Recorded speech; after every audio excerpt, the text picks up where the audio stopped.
আসসালামু আলাইকুম সুপ্রিয় দর্শক, আপনাদের ভালোবাসায় আসলাম এক সুন্দরী আপুর কাছে। আমরা শুনবো তারই জীবনের কাহিনী। আসসালামু আলাইকুম। ওয়ালাইকুম আসসালাম।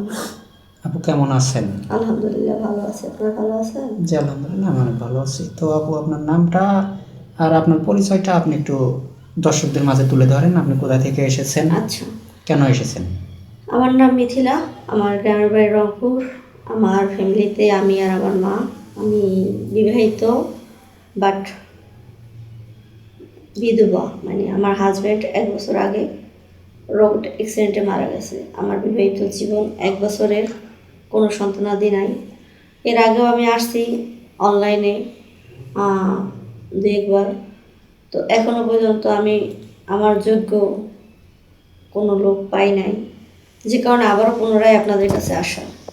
জি জি, আপনার কথাটা শুনে অনেক মনে কষ্ট পাইলাম যে আপনি এই বয়সে একটা বিধবা মেয়ে, বা আপনি এখনও একটা মাথার চুল তো পাকা দূরের কথা, আপনার বয়সটা বিধবার কাপড়টা পরেছেন।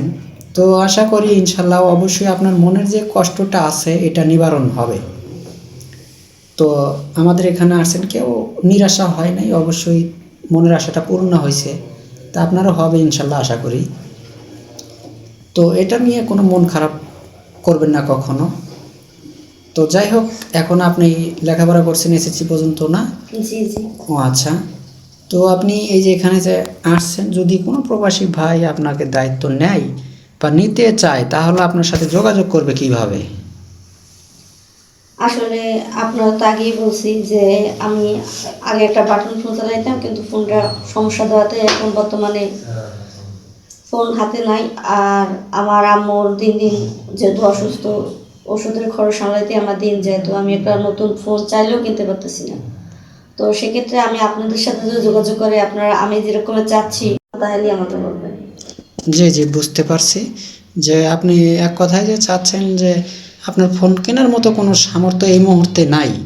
তো আমাদের সাথে যোগাযোগ করলে আপনি আমরা ডেকে দিলে আপনি চলে আসতে পারবেন, এটাই তো নাকি?